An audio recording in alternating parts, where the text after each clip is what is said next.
Morning. Morning. Right, when you're ready, we'll start with Rob Dorset. Gareth, good to see you. Can we start, please, where we often do with Wayne Rooney? This is the second consecutive squad that you've left Wayne Rooney out of. Mm-hmm. Is his international career over? Doesn't have to be. I think from Wayne's point of view, obviously he's not played very much this season. Other people have come into the squad and have done really well. In very good form. As far as I'm concerned, obviously Wayne, it would appear, has got some decisions to make across the summer regarding next season. But the hope is that he's back playing really well, and a player of his quality, there's no way that we would dismiss him from the future. You said last time, in March when you left him out of the squad, that he needs to be playing regularly in the biggest possible matches. Is that you making a very clear statement that Wayne Rooney needs to leave Manchester United and play regularly if he's going to get back in this England squad? I think probably that's a general situation, that you want your players playing in the biggest possible games. That's the best test for them. I've no idea what the future is for Wayne with Manchester United, so very difficult for me to comment on whether he's part of the plans there or not. But as I say, we hope he's back playing regularly and playing well, and then he's a fantastic player to have in your squad. Jose Mourinho seems to think of Wayne Rooney now as a substitute, or certainly as a backup to his first choice strikers. Is that as you see him now? I think he's, he can play a number of different positions. We've got competition for places. I can't really hide from that. We want competition for places. We've got some exciting young players coming through who are in good form. So in every position, right through the squad, there's competition, and that's what we want. That helps to breed a good culture amongst the team. Have you spoken to Wayne about it?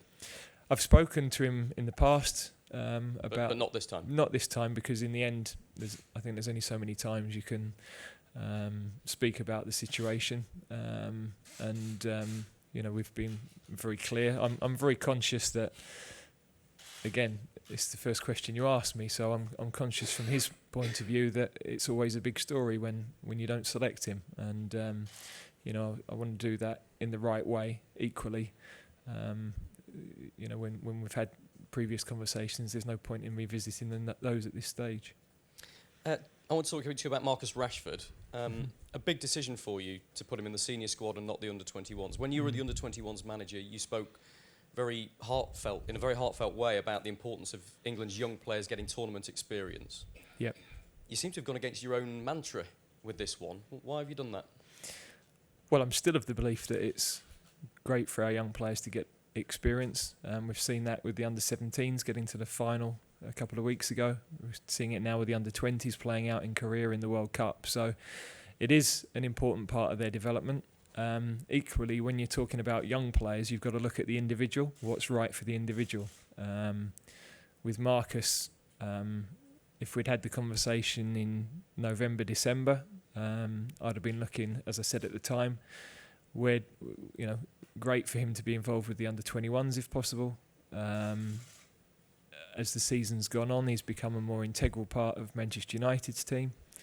I thought his contribution for us in March was excellent, not only in the matches where I thought he had a really good impact, but also on the training pitch and around the camp. And in my eyes, he's a senior player. He's played less for the under-21s in this cycle of games than Eric Dyer, and we wouldn't be talking about Eric going.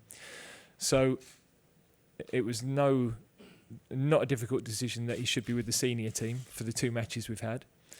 Then there is a debate that you could have around should he then go down and play with the under-21s. But my view on that is he's played in around 60 matches this season, and he's the youngest player in our squad. He'd be the youngest player in the under-21 squad.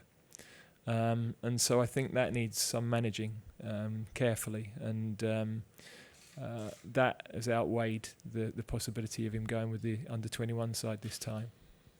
Spain, who I know you study a lot of the other European teams and how they do it, they've got 5 of their players that have been capped with a senior squad, playing regularly for Real Madrid, Atletico, Barcelona, that are playing in the under-21s. Juan Mata won the World Cup in 2011, went the following summer to play in the under-21s. Do we not have the resources for you to be able to do that? Is that the issue? Well, the competition for places is part of the issue, definitely, because Mata was struggling to get into their senior squad. Sanchez with Portugal's got the same situation at the moment. He's at Bayern Munich, but he's not been selected for the Confederations Cup squad. So there is something around the depth. Some of our best players are our youngest at the moment, and I think it's important we give them their opportunity with the senior team. So they're in the senior team on merit, but I am very conscious of the pathway. I think we're joined up in all of our thinking. That's not been a decision that we've taken lightly, because understandably internally there's a desire to take the strongest possible squad to Poland. But we also have Redmond, Ward-Prowse, Chambers, who've all played for the seniors, who are part of that squad and have been part of that squad right the way through. And I think that's also important. Have you decided who your captain will be for these two games? No, I haven't, actually. Andy asked me about that earlier, and we're actually, it's quite interesting. There's a lot of potential leaders emerging from this group, and again, that's good because there's always been this focus on one person and an over-reliance on one person. We've tried to spread that a little bit. We've tried to make sure that we're encouraging others to lead. And we're in a position where we could go in a number of different ways with that. So that's a healthier situation as far as I'm concerned. When will you decide? Will it be dictated by the starting 11 then, do you think? Or how the players take on the leadership mantle maybe when they're in training and you see that? Yeah, there's a bit of everything, I suppose. I have a clear idea in my mind of what our likely team is, but there's a couple of positions that also, I want to have a look at people in training, see how they see their level. We've got a bit of a break now from the end of the Premier League season to our match with Scotland. So, you just want to make sure people are back up to the level that you need them to be. And as I say, there's competition. So at the moment, I don't think there's many people that are guaranteed their place, which makes the captaincy a bigger decision. You called up Kieran Trippier for the first time. England are very strong in the fullback positions. What's impressed you from him?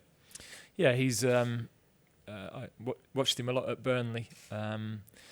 He's got a good mentality. I like the way that his play in the final third of the pitch is of a high quality. His delivery is one of the best crosses in the league, I think. His selection of passes is good. It's obviously been an unusual situation. We've had two of our best fullbacks, both at Tottenham, and it's been nice from our point of view that Kieran's had matches towards the end of the season that's enabled us to have a more realistic case for picking him, because he's somebody that we've been following right the way through. So we'll be without Nathaniel Klein as well now. He'd been carrying an injury, and that's kind of why we named three right backs. We thought that might be a bit of an issue. So we'll be with Kieran and Kyle Walker. But Kieran impressed me at Burnley in the season they had in the Premier League when he was there, and I think he's finished the season very well with Tottenham. I wanted to ask you about security. Clearly 8 days ago there was a tragedy that affected this nation quite significantly. It's the first time we've spoken to you since then. Have you had to review security around the England team? Is it something you've spoken to your bosses about? We haven't had to review it as such because we're always reviewing it. We've got a very good team that we trust.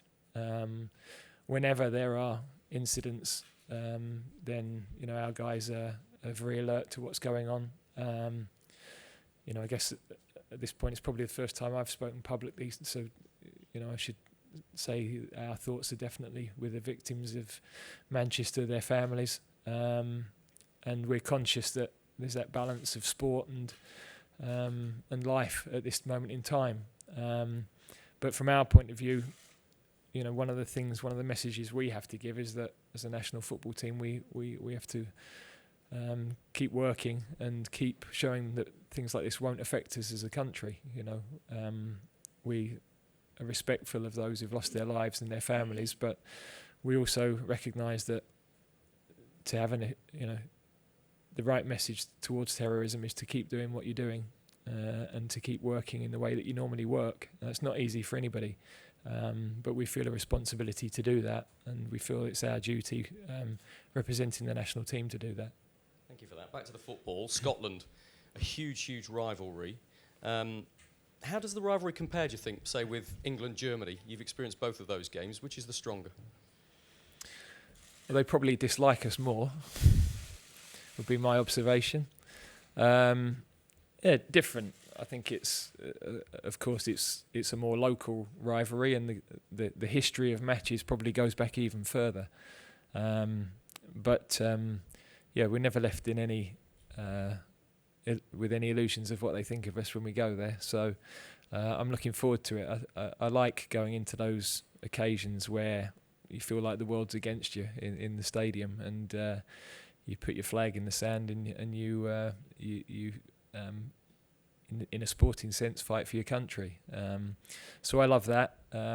We will have to overcome a team who are buoyed by a good performance in March. They had a difficult night at Wembley against us, but their performance in March against Slovenia was very good, and they deservedly won. So that's kept them alive in the group, which makes the game, a bit tougher for us.